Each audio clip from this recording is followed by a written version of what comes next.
আমার স্বামী গত হওয়ার পর আমি একমাত্র ছেলের কাছে থাকতে চলে গেলাম।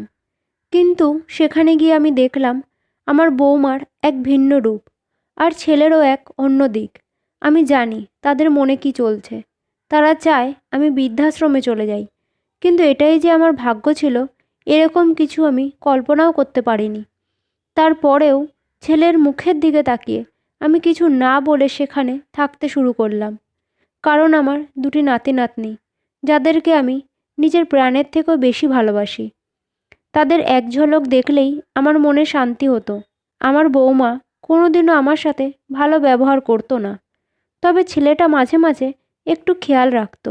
টিনের ছাদ লাগিয়ে দিল, কিছু খাবারও দিত। আমি ভেবেছিলাম এখন তো আমার বাচ্চারা বড় হয়ে গেছে, তাদের যেন কোনো সমস্যা না হয়।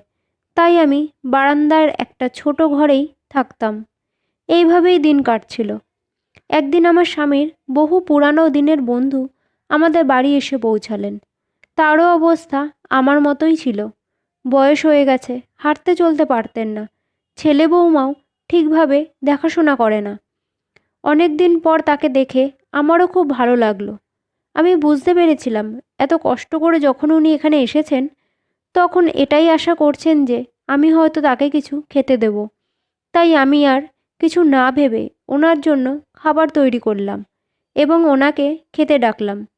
প্রথমে বলছিলেন খাবেন না, কিন্তু আমি জানি যে ওনার খিদে পেয়েছে, তাই জোর করে ওনাকে খেতে বসালাম।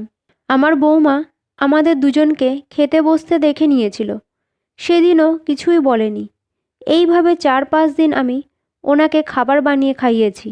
কিন্তু একদিন বৌমা আমার ছেলেকে ডেকে বলল, তোমার মা কত নির্লজ্জ হয়ে গেছে, যাকে তাকে আমাদের বাড়িতে ডেকে এনে খাওয়াতে শুরু করেছে। সারাদিন তো বাড়ির বাইরে থাকে, কি জানি কোথায় কি করে।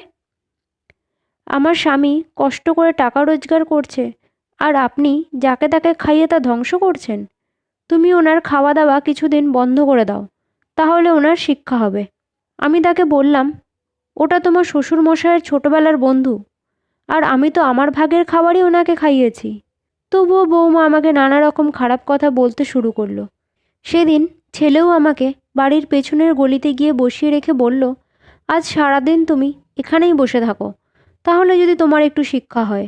আমার তো চোখের জল শুকিয়ে গেছিল, তাই মনে কষ্ট তো খুব হচ্ছিল, কিন্তু চোখ দিয়ে জল বের হয়নি। দুদিন ছেলে আর তার বউ আমাকে খেতে দিল না, না নাতি নাতনিকে আমার কাছে আসতে দিল। সেই দিন আমি নিজের মনকে সান্ত্বনা দিতে গিয়ে ভাবলাম, কি করছি আমি? আমি তো বড় ভুল করছি। আমার ছেলের কাছে থাকা উচিত নয়। হয়তো কোথাও না কোথাও আমার ভুলই ছিল। আমিই আমার সন্তানকে ভালো শিক্ষা দিতে পারিনি। পরের দিন সকালে আমি ছেলেকে বললাম, আমাকে বৃদ্ধাশ্রমে নিয়ে চলো। আমি আর তোমাদের জন্য সমস্যা হতে চাই না।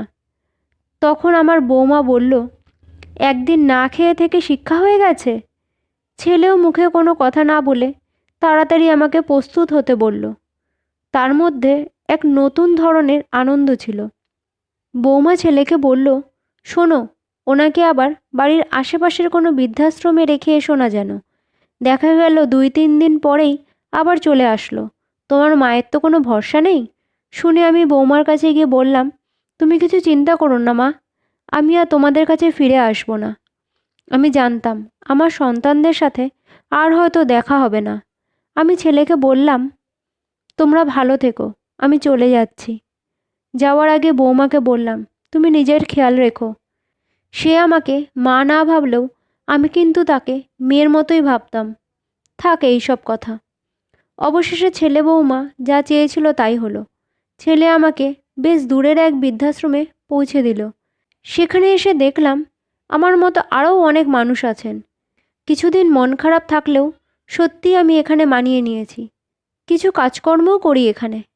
এখানে সবাই একে অপরের সুখ দুঃখ হাসি কান্না ভাগ করে নেয়। এখন আমি জানি, বাবা মা হওয়ার পর সন্তানদের বড় করে তোলা এটাই আমাদের কর্তব্য। কিন্তু জীবনের শেষ মুহূর্তে তাদের থেকে কিছু আশা না করাই ভালো। কারণ কখনো কখনো জীবন আমাদের এমন জায়গায় দাঁড় করিয়ে দেয় যেখানে আমরা একা হয়ে যাই। এটাই সেই গল্প যা সব সন্তানদের মনে মনে একবার ভাবতে বাধ্য করবে।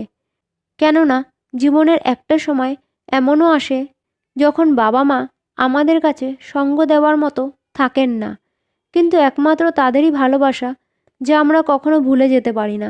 নমস্কার বন্ধুরা, যদি গল্পটা ভালো লেগে থাকে তাহলে চ্যানেলটাকে সাবস্ক্রাইব আর ভিডিওটাকে লাইক করার অনুরোধ রইল।